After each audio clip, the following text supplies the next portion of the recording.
ಇಲ್ಲ Vicky Vignesh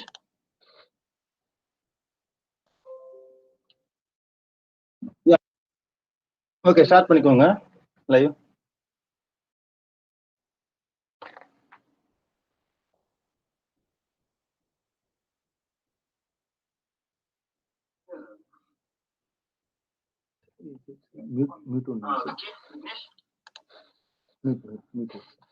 YouTube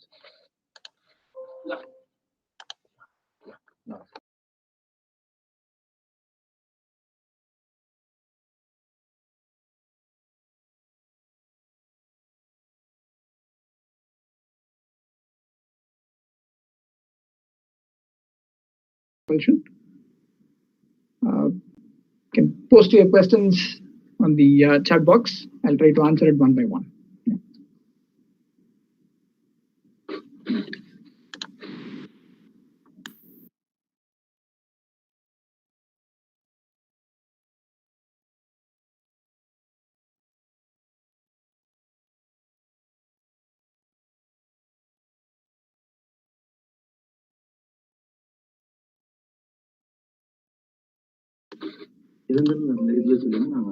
monitor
Thank you, Mr.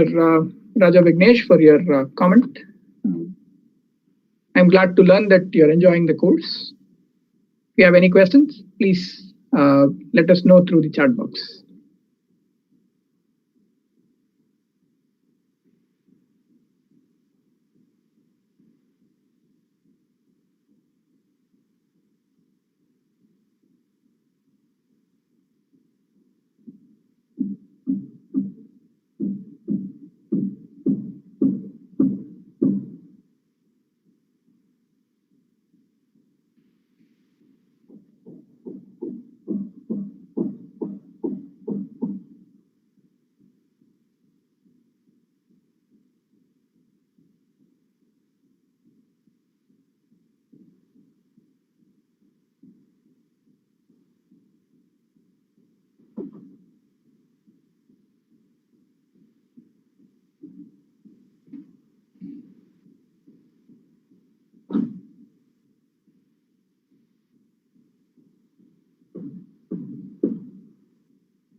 Okay. Rather, a question from Raja Vignesh, a rather general question. What do you think the prospects are of nuclear thermal propulsion in Indian public research institutes? Okay. Well, yeah, it is a general question, and yeah, to be frank, I can't say that I have thought about this question very seriously. But of course, the idea of using nuclear energy for propulsion, especially for interplanetary missions, have been considered and thought of for a very long time now. We should say that in principle it is a definite possibility, and I think as we go farther and farther, we have gone up to gone up to Mars. We have put satellites around Mars, and when we contemplate going to planets which are farther than Mars, nuclear propulsion might become a reality in those situations.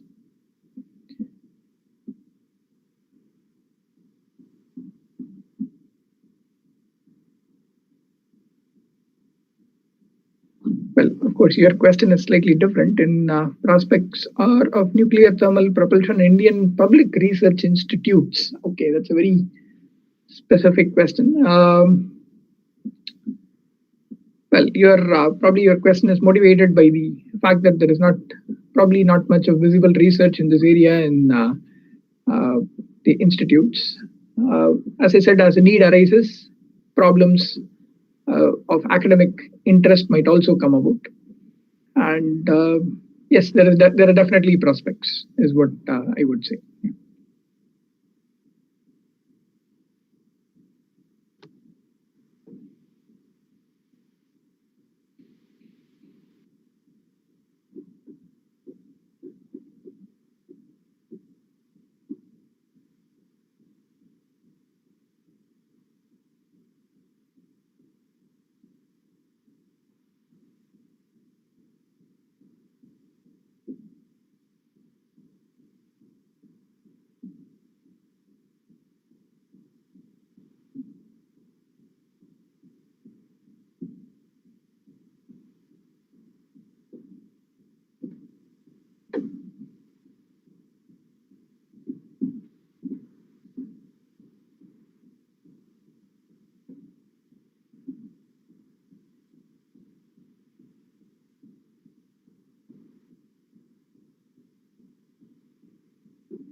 Another question from Mr. Raja Vignesh. Thank you for answering the previous question.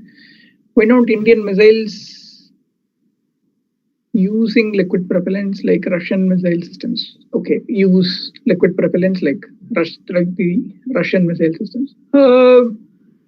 No, we do have missiles that use liquid fuels. It's not that we don't.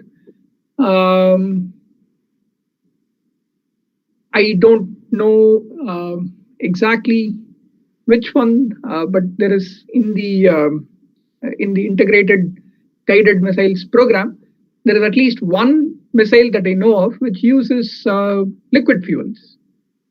If I am not wrong, it uses exotic combination of propellants. I think it uses nitric acid and turpentine. Nitric acid is the oxidizer and turpentine is the fuel. I may be wrong, but there is definitely at least one missile that uses liquid fuel, liquid propellants.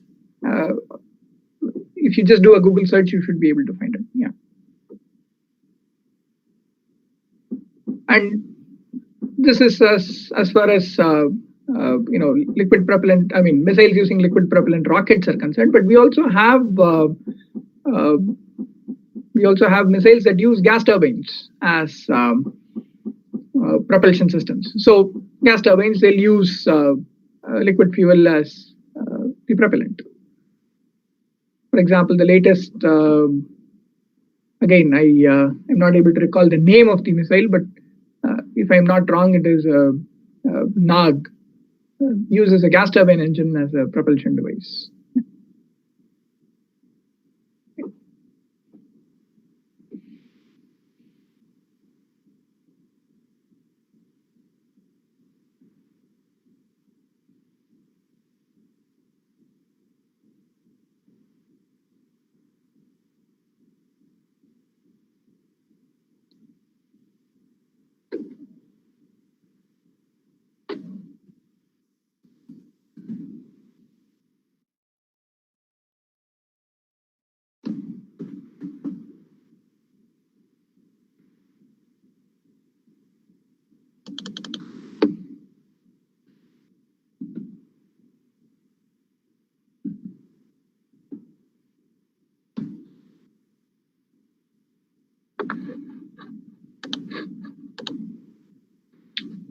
As sitting here, I'm doing a Google search to find out what liquid fuel missiles are there.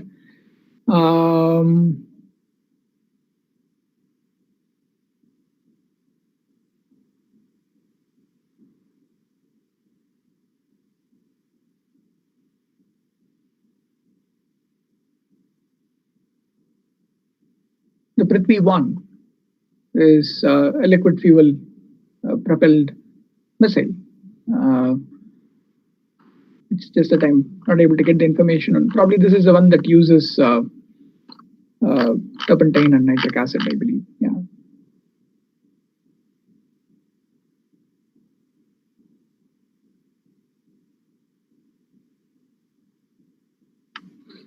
And the other gas turbine propelled missile is the Nirbhay missile, not the Nag missile. I was wrong. Yeah.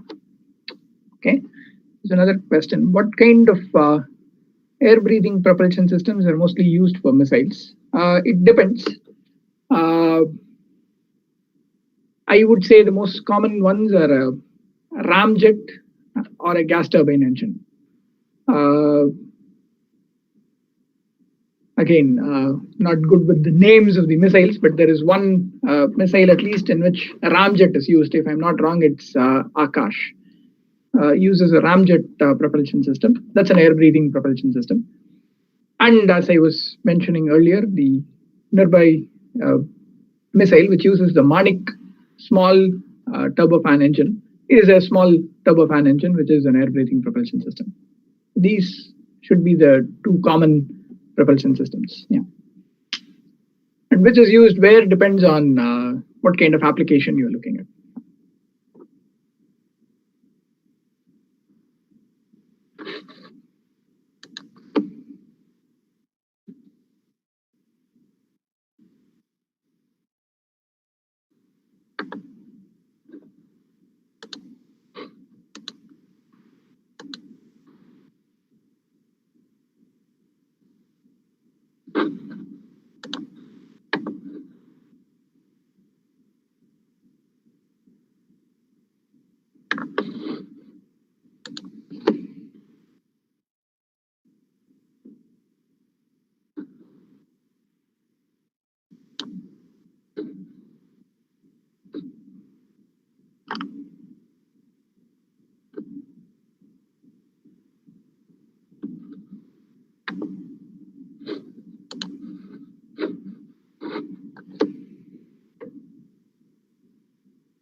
in that context, I also want to add a little bit. You said, anyway, your question was what kind of air-breathing propulsion systems are mostly used, which I already answered, but something that is upcoming and not so common, but is something that is talked about a lot is a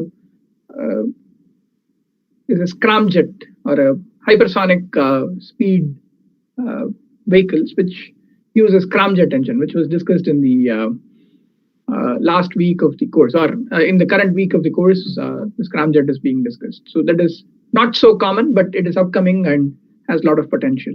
Yeah. There is another question.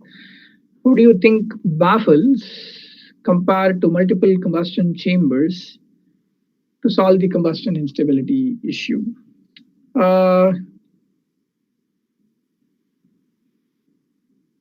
Okay.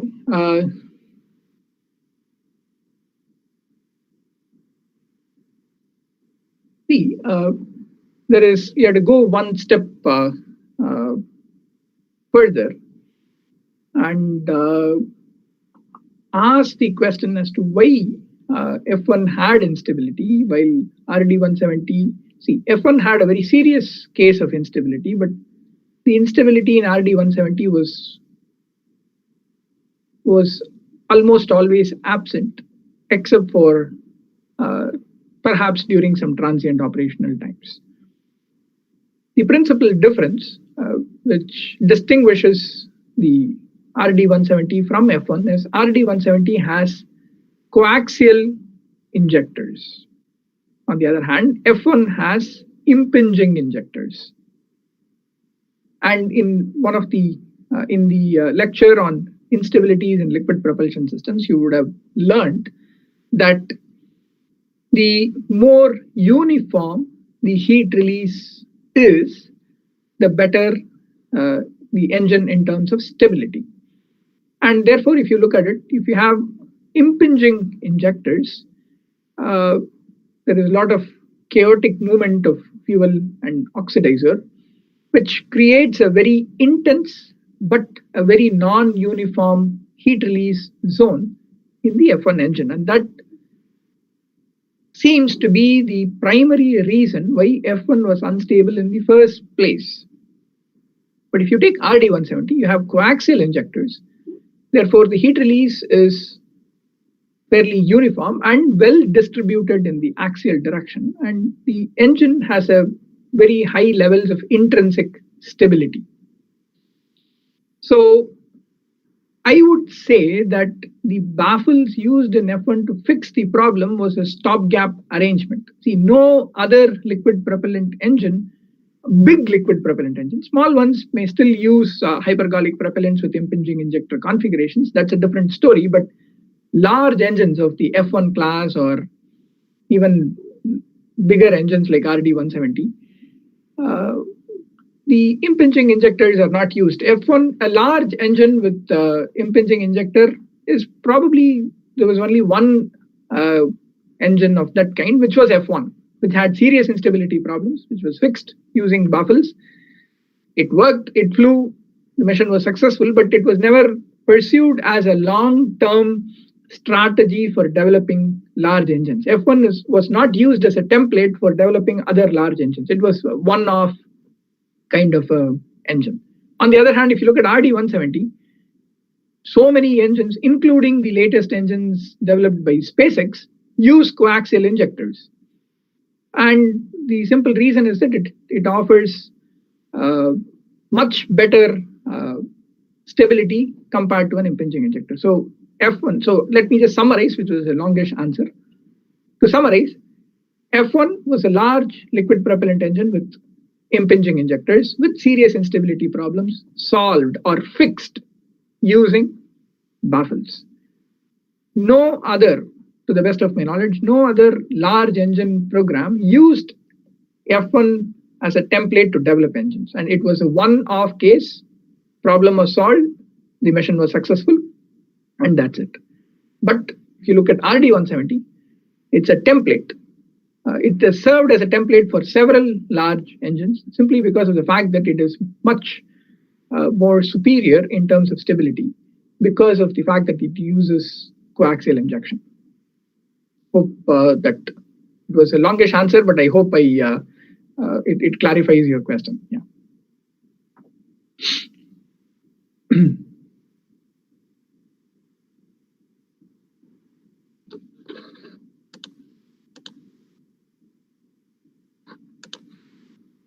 Let me just add one more point. The RD-170 also has baffles. I don't know if you have noticed that. There are several papers available in open literature where you will find that a very innovative methodology is used to introduce baffles in RD-170.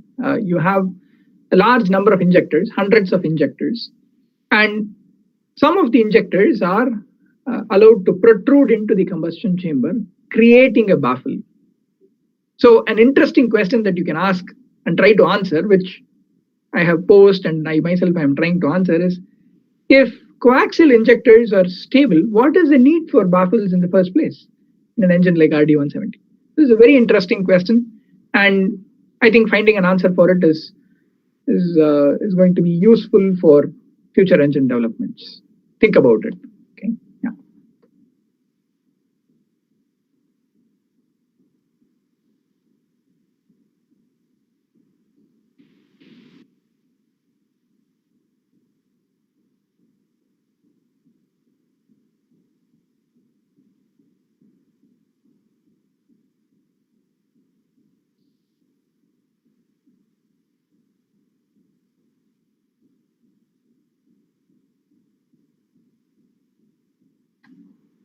One more question. Hybrid propulsion system gives advantage of both solid and liquid propulsion system. And why such kind of hybrid propulsion are not adopted in Indian space industry? Well,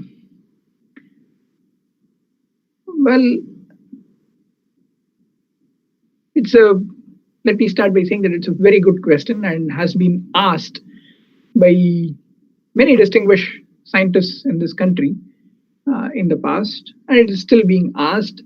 Hybrid propulsion systems come into vogue, a lot of work happens, and a lot of excitement is created, and then it again goes back into obscurity a little later. And your point that it gives the advantage of both solid and liquid propulsion systems, but well, not always.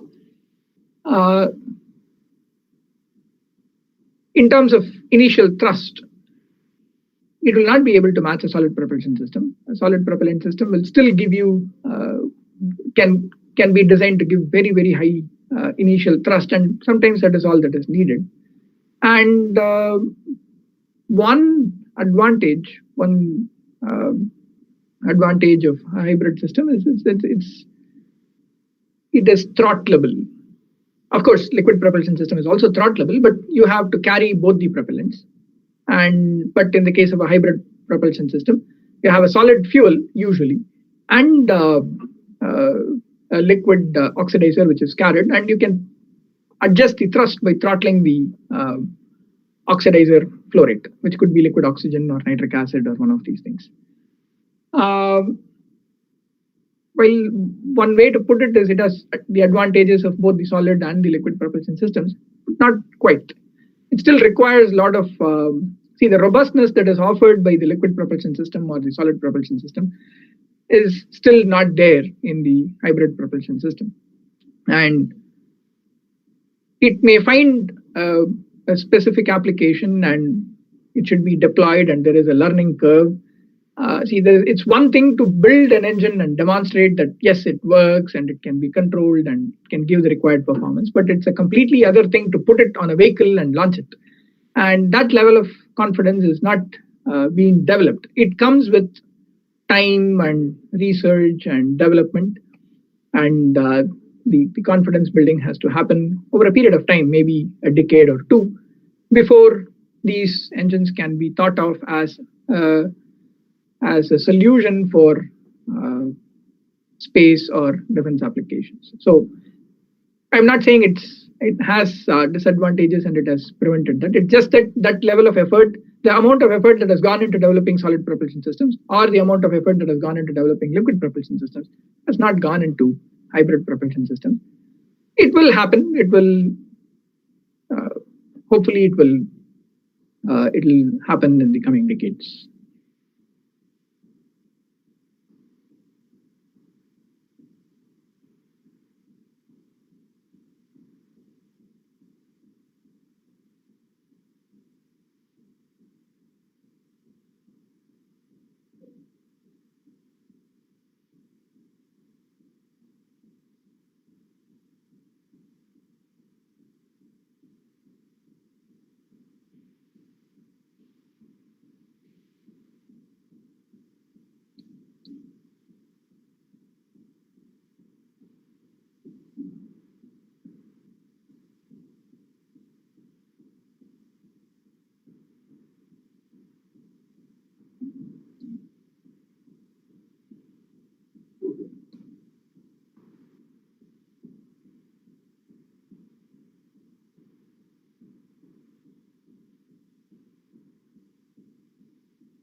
Yeah, Mr.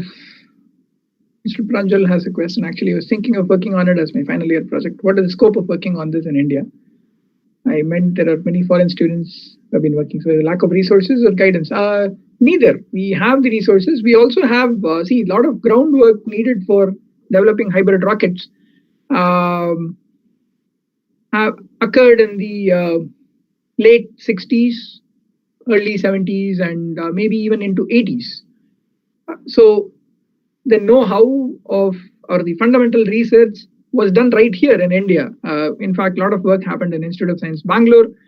There is also work happening at IIT Madras in aerospace engineering. So the basic research is available, and it is also possible, though I cannot confirm, that some developmental activities must be happening in ISRO and perhaps in DRDO also.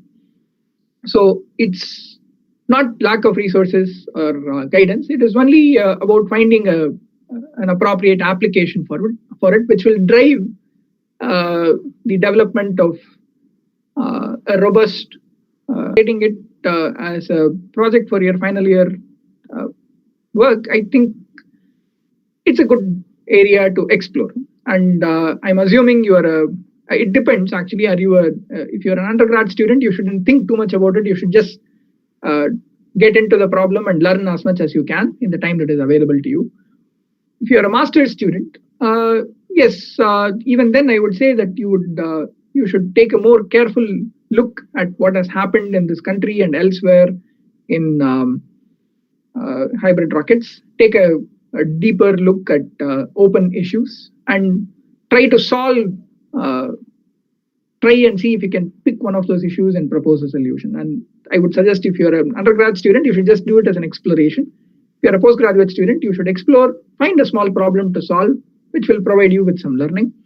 Of course, if you're a PhD student, then it's a different, the question becomes more serious as to whether you should pursue it as a thesis problem. There is still scope for it, but it requires a longer discussion and over a period of time looking at literature and so on. Mr. Raja has a question. Will India be shifting to methane-based engines? Yes, India is shifting to methane-based. Let me not use the word shifting. Methane-based engines will be added to the range of engines that we have. Yes.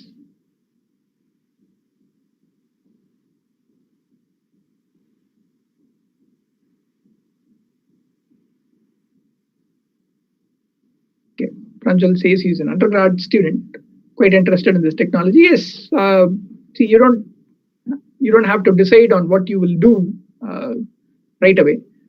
If you think you're interested in exploring hybrid rockets, go ahead and explore it and see what comes out of it. Keep an open mind.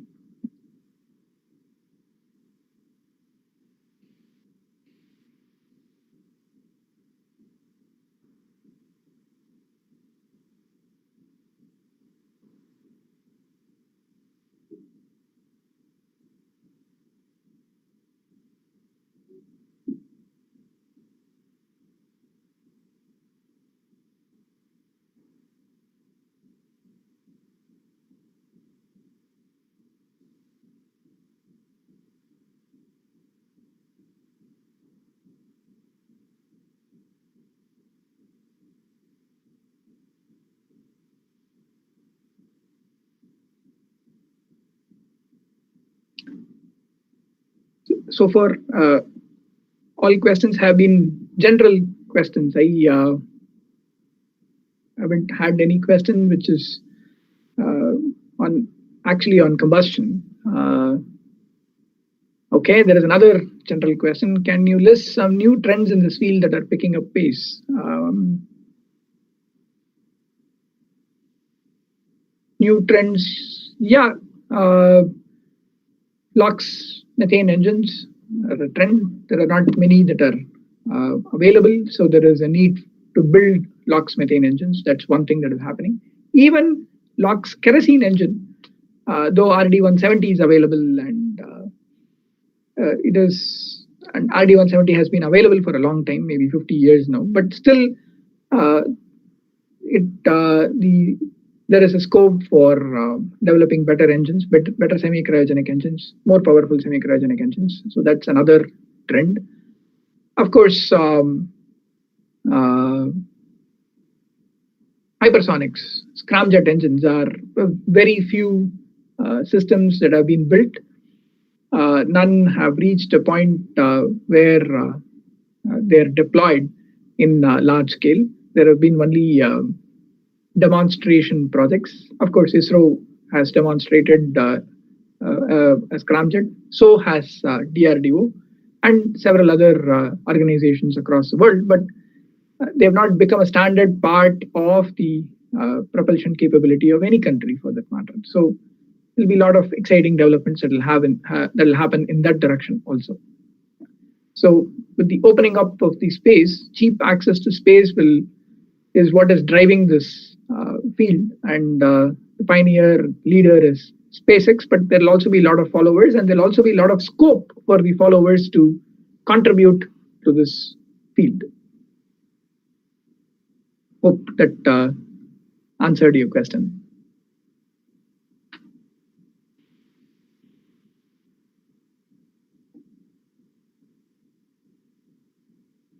Again, I want to bring up the issue that, well, I'm very happy to see a lot of general questions. I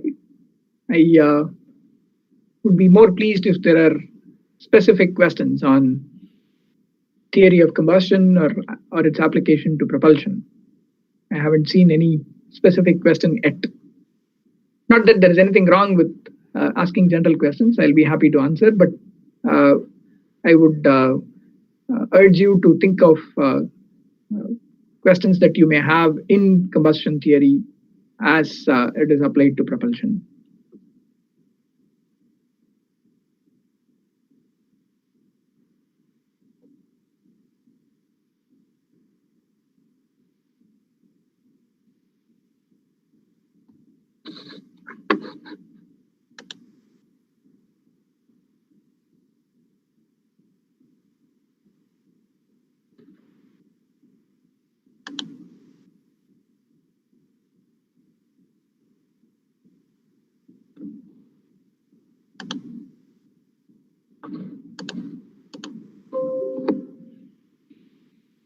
Okay, there is a question from Mr. Pranjal. For starting with any propulsion system, performing CFD analysis is always the first step. What all kind of analysis is required before manufacturing a solid rocket motor?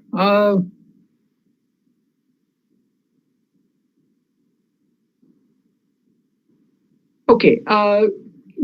Okay. See, the use of CFD analysis has increased over the years, no doubt. But I wouldn't say it is always the first step.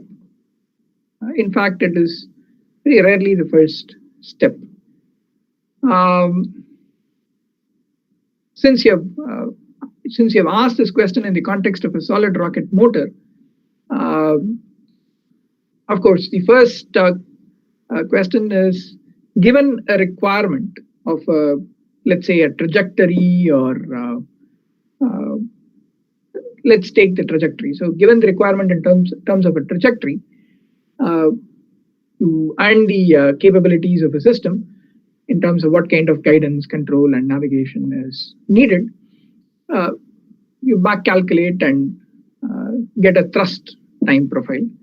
Once you get a thrust time profile, then you can from there back calculate a pressure time profile, subject to some constraints of what kind of control and speed and other things you're looking for. And once you have the pressure time profile, then you know roughly what the burn rate of the propellant that is needed. In fact, the burn rate and the index of the propellant, which was discussed in some detail in this course, the N value. So R dot, commonly written as R dot, which is the burn rate of the propellant, is equal to A P raised to N, where A is a constant, P is the pressure, and N is the index of the propellant. So the one of the most important things is deciding what should be A and what should be N. And that is the reason why the heterogeneous quasi-1D model, which was discussed in detail as a part of this course, is a useful tool, because it allows a designer to explore the design space to get appropriate A and N by choosing compositions from a range of compositions, okay, constrained by the energy that is needed for the application. So this is where the design starts. And in fact, in my opinion, I think it is also accurate that CFD, there is very limited CFD that is used in developing solid rocket motors. Most of it happens with simple one-dimensional, zero-dimensional and one-dimensional computer programs, which solve the one-dimensional gas dynamic equations to get the steady pressure time profiles, or what is called the ballistic performance of a solid rocket. That is, in most of the cases, quite adequate for the application. CFD, yes, of late it has become important in the context of instability, but even there, initial CFD models will eventually get packaged into faster running one-dimensional codes, which can be used for quick design iterations. Okay. Moving on to the next question, do all of the liquid rocket engine combustion chambers operate in the supercritical regime of fuel? Well, it depends on the fuel. Take kerosene. Kerosene critical pressure is pretty low. So therefore, the answer to your question in the context of kerosene might be a yes. Again, I don't, well, the kerosene critical pressure and temperature also depends on the composition of the kerosene, because it's a multi-component fuel. But it's not very high. It's probably 20 atmospheres, and most rocket engines operate beyond 20 atmospheres. And yes, therefore, for kerosene, most rocket engines are operating in supercritical pressure for that fuel. But there are also other fuels and oxidizer combinations that are used, and probably this does not apply generally, but of course this applies to kerosene. If you take, well, your question is only from the context of the fuel, but you should also look at it from the context of the oxidizer. Oxygen, if I remember right, the critical pressure is 55 atmospheres. And there are many engines that operate beyond 55 atmospheres. Would that be a determining factor in the length of the engine? Yes. For the following reason, because the mechanisms that are important in a subcritical regime are not important in the supercritical regime. In fact, the most important criteria that is used in determining the length of a rocket engine is based on the fact that there should be adequate time for the fuel and the oxidizer to mix and burn to completion before it enters the nozzle, so that your combustion efficiency is close to 100%. And the slowest process in a liquid rocket engine is the vaporization of the droplet. And therefore, the question of whether the chamber is in subcritical conditions or supercritical conditions is crucial, because when it is subcritical, the droplet is a droplet, as in you still have a distinct liquid phase, which can be surrounded by a gaseous phase, and it is undergoing evaporation in the classical droplet combustion way. But if it is supercritical, then what happens is what is called the transcritical injection process, where at the point of injection, the liquid fuel is at supercritical pressure but at subcritical temperature. It heats up to and then it transitions into a critical fluid. So the classical notions of droplet evaporation do not apply anymore. These are slugs of high density fluid. So I'm saying fluid, I'm not saying liquid or gas, I'm just saying fluid, because in a supercritical state or in a state that is close to the critical state, there is no distinction between a liquid phase and a gaseous phase. So you have the slugs of supercritical fluid which will mix with the surrounding gases in a diffusive mode, and therefore the time scales involved are different. Therefore the length that is required for complete mixing and combustion is different, and therefore considerations of factors determining the length of the engine will be different.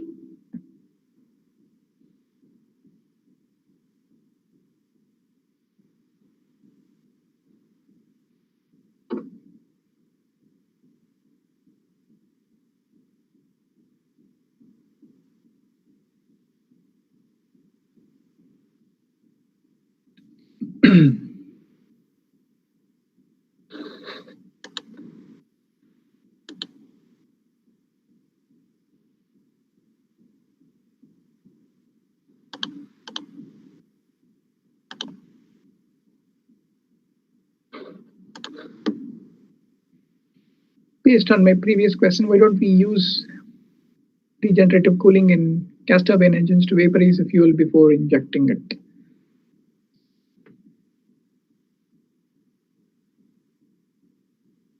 Okay, I have not thought about that, but what comes to my mind is the following.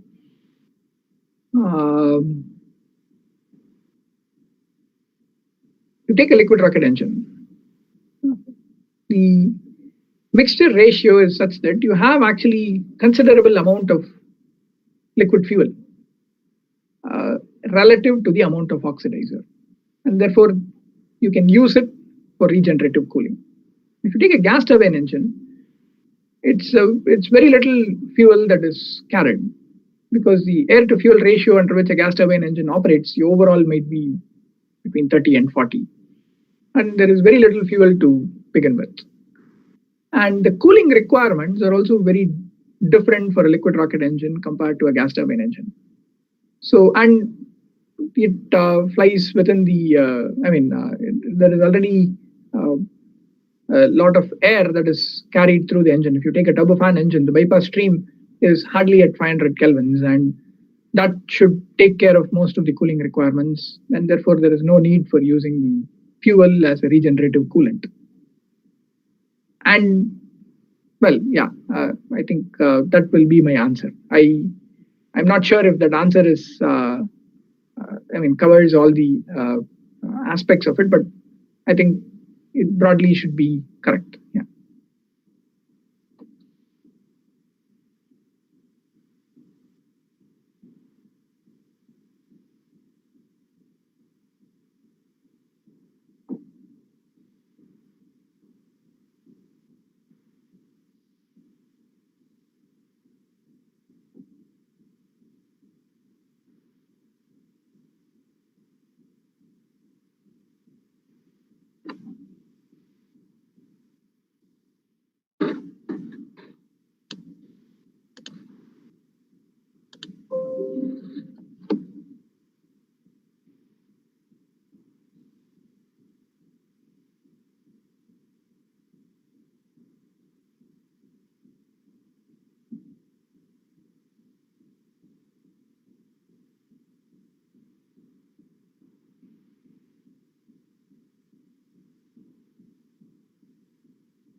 Question from Mr. Ujjwal Kant.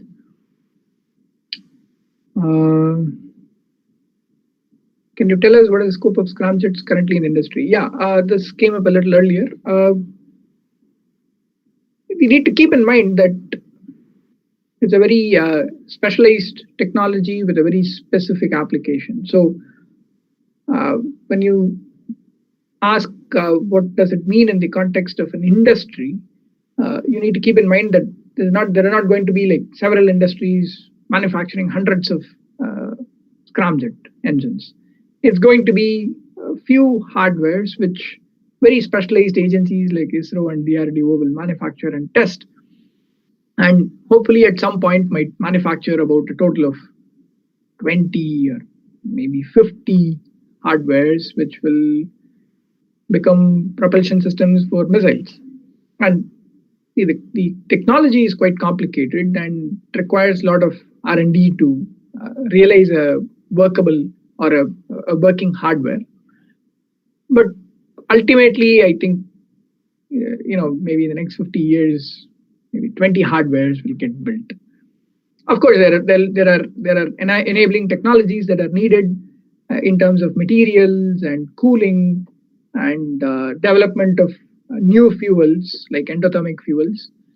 All these might trigger some industry activity in this area, which might find applications not necessarily just in hypersonics, but in other areas of industry, engineering industry. But the scope will be limited to, mostly limited to this being of strategic importance and not so much as of general value.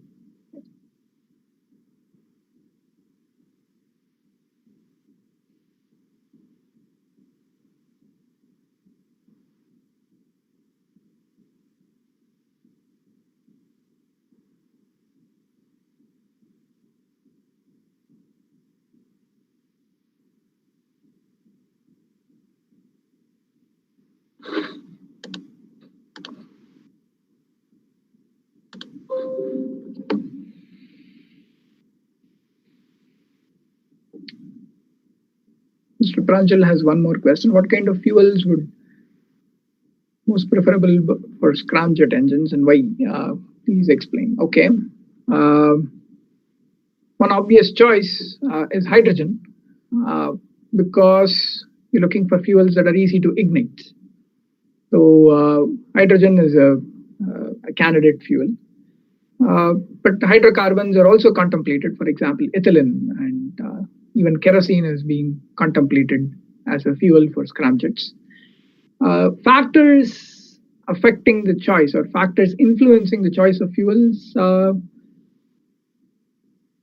ignition is probably the most important criteria. Next comes cooling. Whether that fuel can be used as a coolant as well is the other consideration that comes into picture. At a mature stage of development, questions of performance and impulse, density impulse, and all those factors will also come into picture.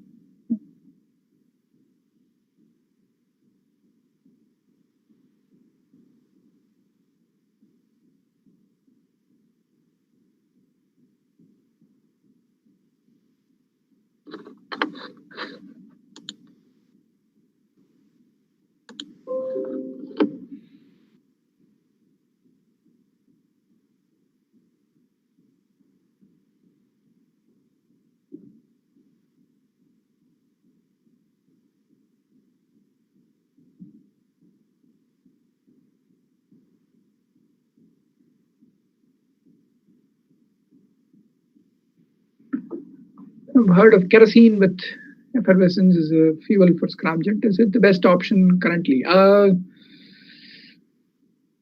I do not know. Probably, but there are also other candidates. There is no simple way to say which is the best right now. There are also new special compositions that are being contemplated, what are called endothermic fuels, which will have a big advantage in terms of cooling. So if you just look up endothermic fuels in Google, you will learn a lot about compounds that are being contemplated as fuels for scramjet propulsion. Endothermic fuels are fuels that when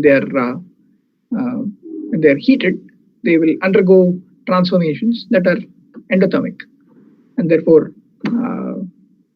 absorb more heat, and therefore will serve as more effective coolants in scramjet engines. So several compounds are being contemplated. So it's possible that, when you say kerosene is not a pure compound. Kerosene is a mixture of hydrocarbons, and therefore properties of kerosene itself is dependent on what it contains. And quite a lot of modifications can be achieved by adding special compounds.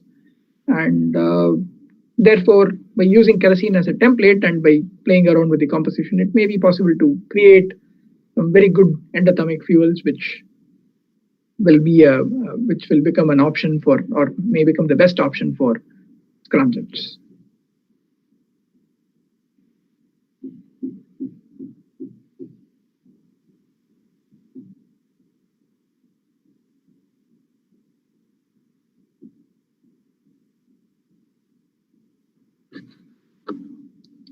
Okay, we're almost at the end of the session. We probably have about another 4 or 5 minutes left.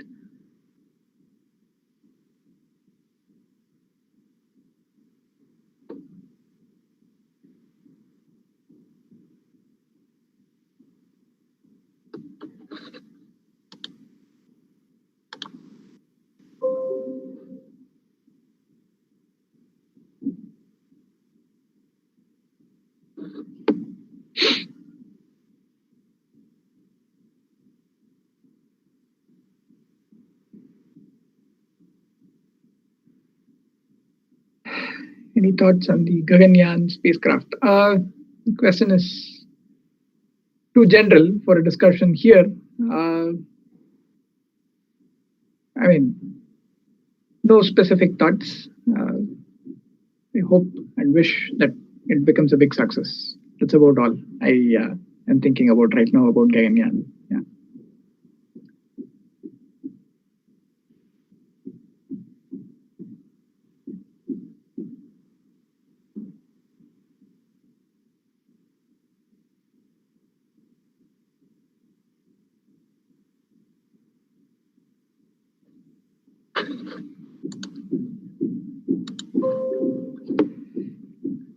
Okay, it's almost 5. So if there are no further questions, I think we should call it a day. Thank you, everyone, for actively participating in this session. I wish you good luck for your exams for this course. Thank you. Take care. Bye.